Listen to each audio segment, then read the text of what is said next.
Hey campers, guess what we're doing today? You guessed it, the Ventline fan. 12 volt. You can't see in there, but there's a little, um, like a squirrel cage type, sideways squirrel cage fan in there. It's not a regular fan like you'd see in a typical, bladed fan. Um, First thing to do here is we're going to take this off, the inside trim ring. And I also need to take the lid off of it to so I can get to the bolt so I can screw it down. The screw holes is what I want. Well guys, I'm a real goof sometimes. I went ahead and filmed putting in the bathroom fan, and my camera had run out of storage space and had shut off, and I didn't even realize it. It's in now, and I'm embarrassed to say I'm not going to take it back out.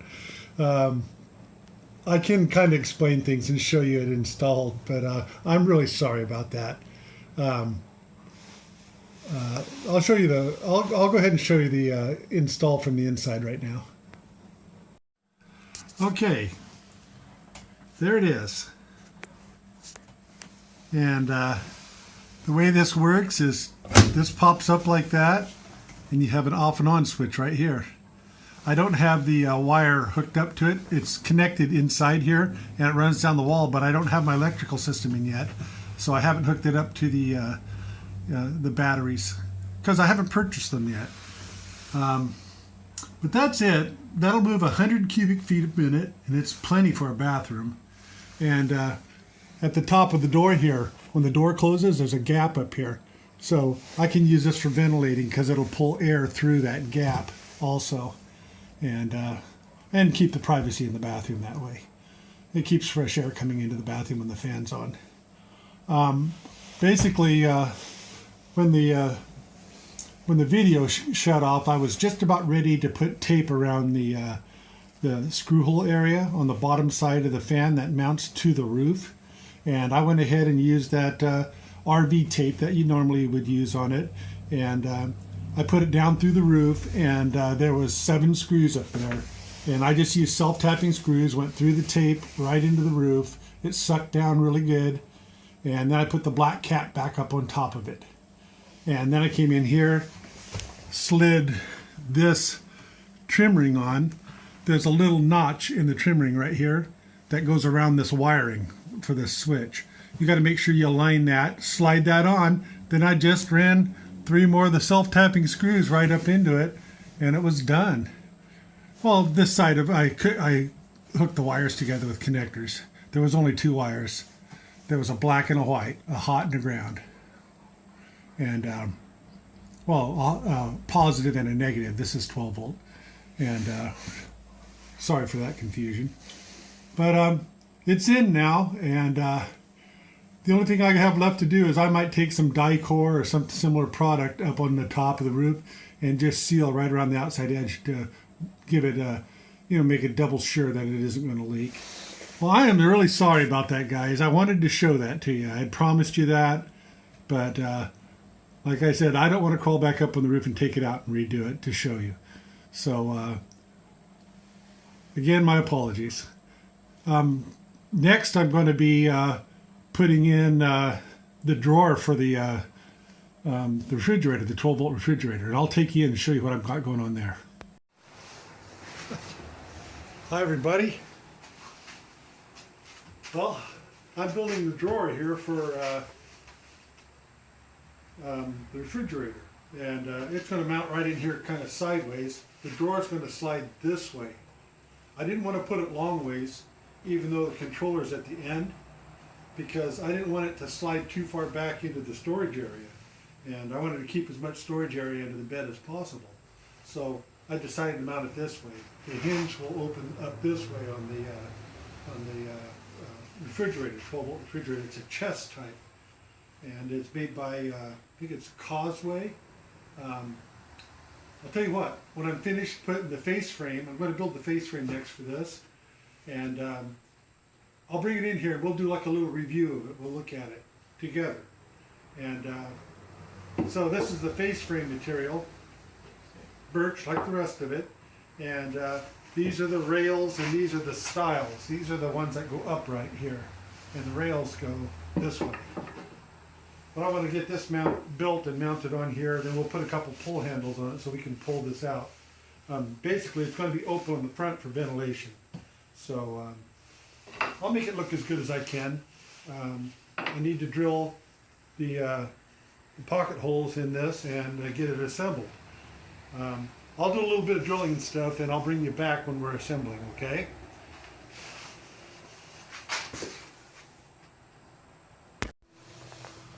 Okay, so I put some pocket holes in the side of the drawer here. Put them on this side too, and on the underside to hold this face frame on. The screws are going this way into the face frame and hold them. And since I'm going to be pulling on this face frame with handles, I'm going to go ahead and glue this edge also. And I'll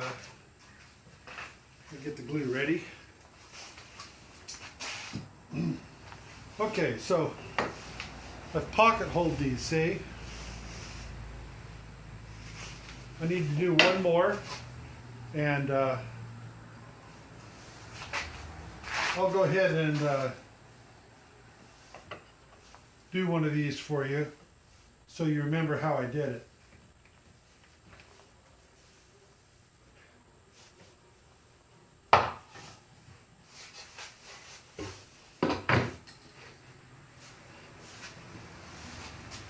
When you're doing 3/4 inch lumber, you have to use the top holes here.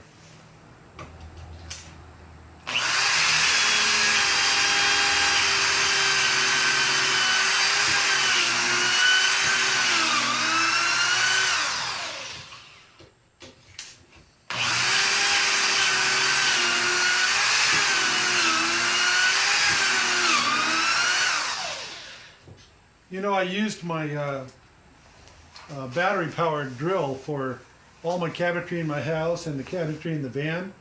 And I just discovered something here after doing all those pocket holes.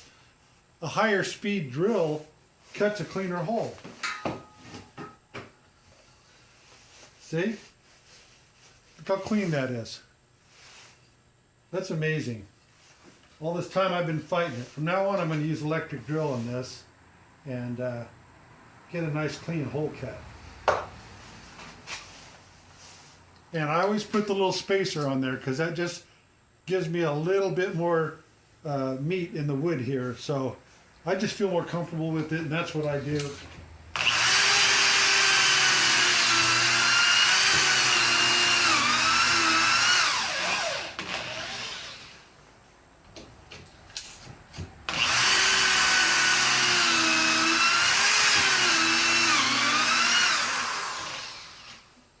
Okay, so this part is done. You don't have to do anything to the rails because these fit like this. So you don't have to do anything to these. See how clean? Before I was getting a bunch of bunching up like you see right here. So I'll get rid of this. And let's put these guys together.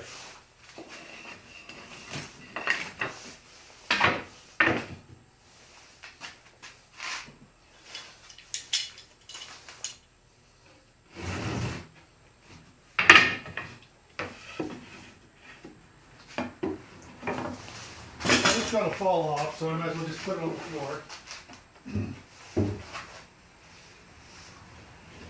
And I'll bend you down here so you can see a little better. So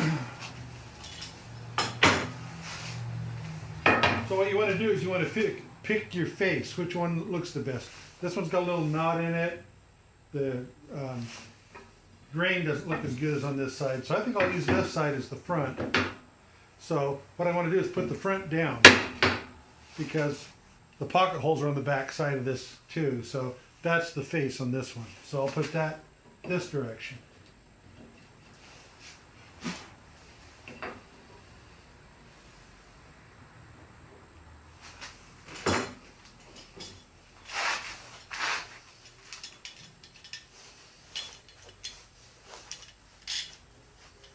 So I got to adjust this to clamp to the table edge and the wood at the same time.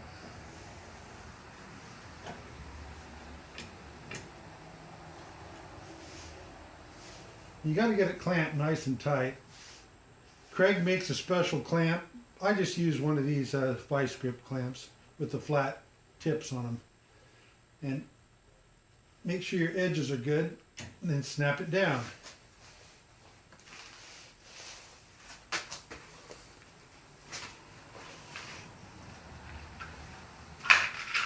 Okay, with 3/4, use 1 1/4 inch. 3/4 wood, 1 1/4 inch screw.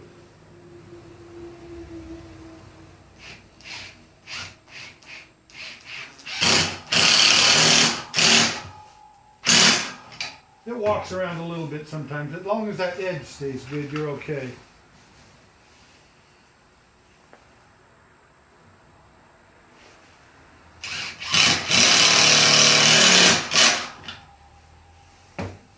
When I did my kitchen cabinets, it got real crazy. I built little jigs for it all, for the corners, and it was way too much work, way overkill for what I needed to do, and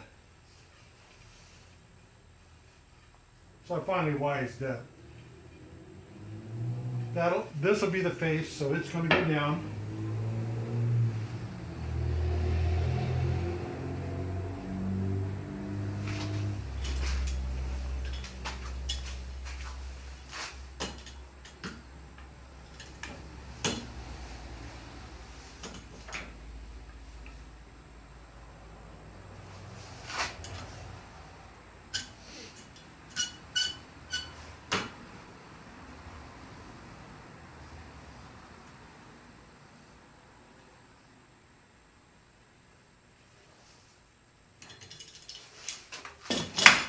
For some reason that isn't working, so I'm going to bring it over here. A day in the life, huh?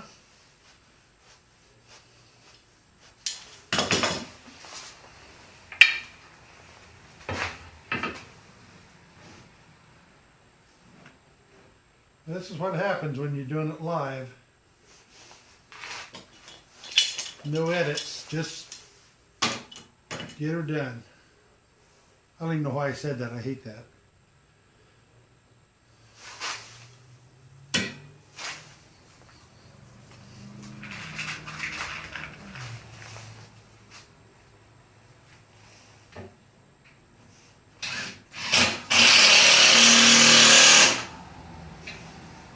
Okay. That's what I tell myself every day. You're okay. Well, I'm going to go ahead and finish this up, and when I get ready to put it on, I will get back with you guys. Okay, I'm back. I put the last one together and just clamped it onto the box here, onto the drawer base. Hey, I've been using this thing quite a while. If you guys want to see what it is, it's made by Drill Master, and it's a portable pocket hole jig. And I put it on this board. It doesn't come with this board. It just comes with this unit and a few other pieces that aren't being shown. But it works just like a Craig jig, and it's quite a bit less. You can get them at Harbor Freight. I can't read the serial number. It's something, I think it says PEM 96264. I'm not sure that first letter on there. So, anyway, just in case you're interested in something like that, comes in handy, it really does. I don't buy everything from Harbor Freight. I just a few select items.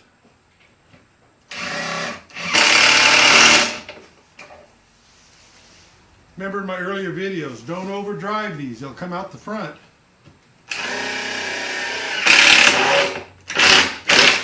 Just till they're snug. I put some glue behind that too, just on the two sides, because I am going to be pulling on that to open it with it.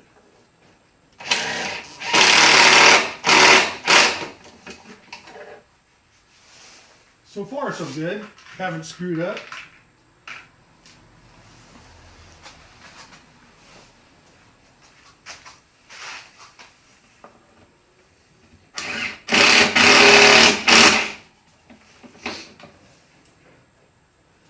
Man, it's raining outside, cold, nasty. We're going to have this for another week here. Really disappointed. At least I got the roof in anyway.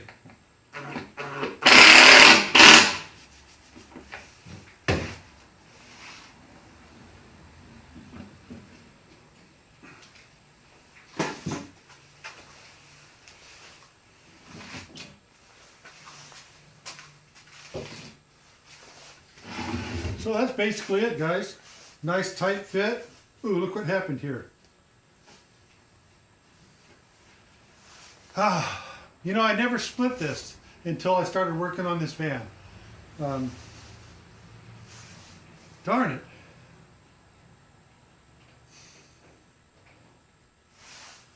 I think it's too late on this one. That one's just going to end up getting a little bit of wood putty and sand it off. I'll have to take my sander and straighten that edge out.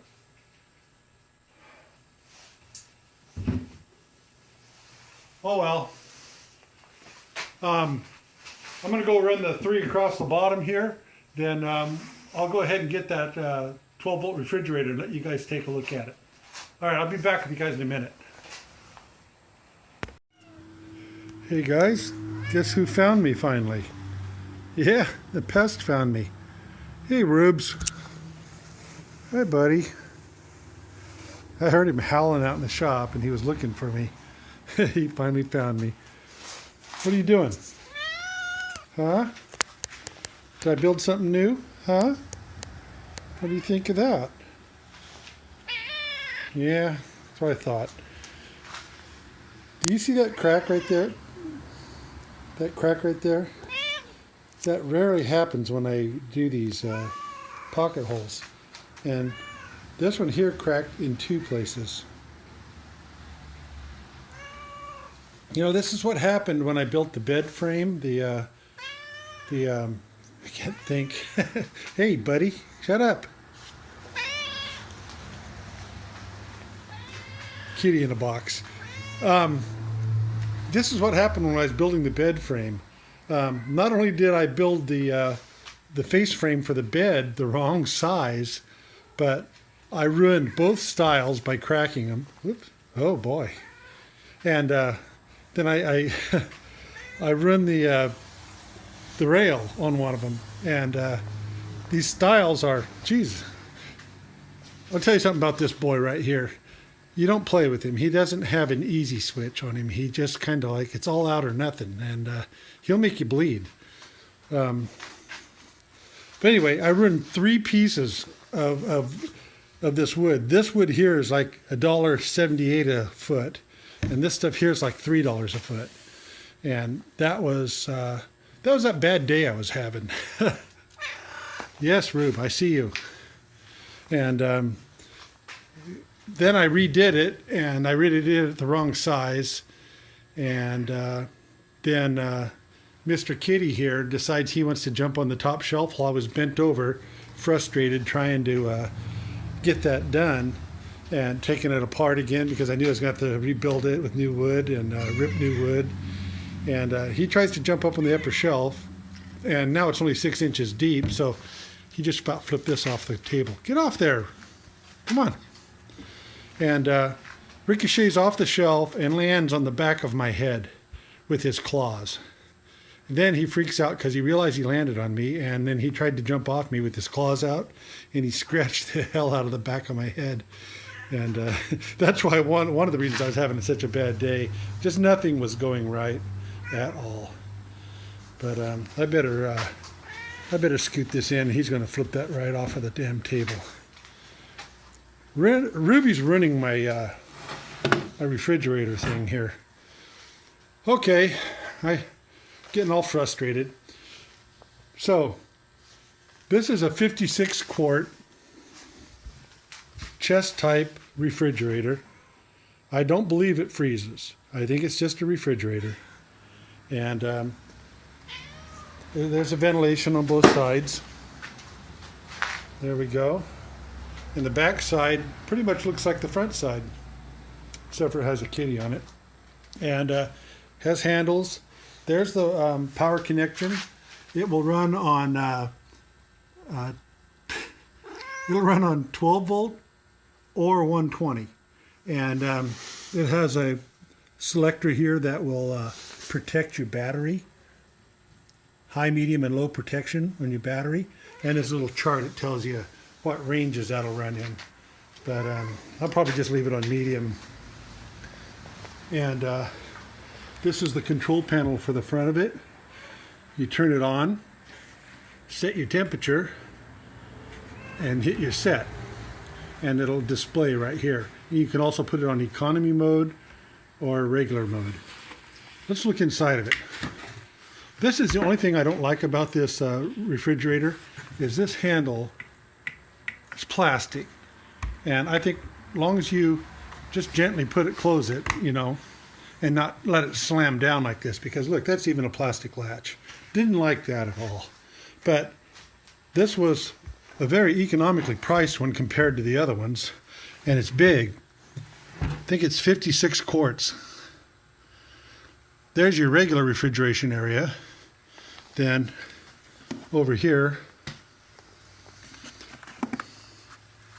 I bet that's your power adapter from 12 to, I mean from 120 volt to 12.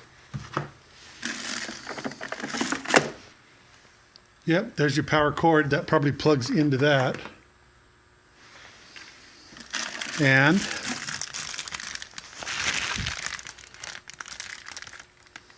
that's your 12 volt cord there.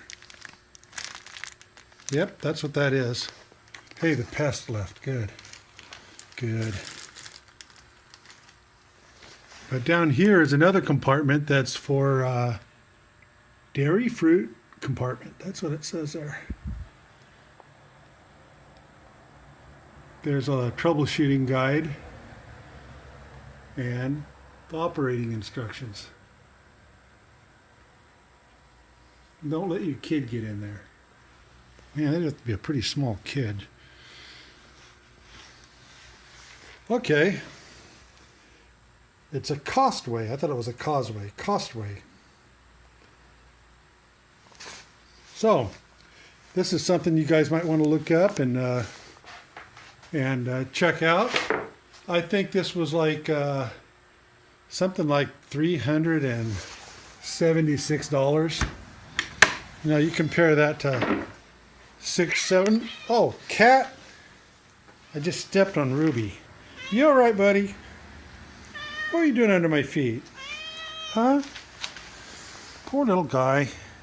That's twice now. I've stepped on you on film. Yeah. He's not happy about it either. See his tail? Yeah. Yeah, he's irritated at me now. Okay. I think I'll read the instructions and maybe plug it in. Maybe we'll get back together on this.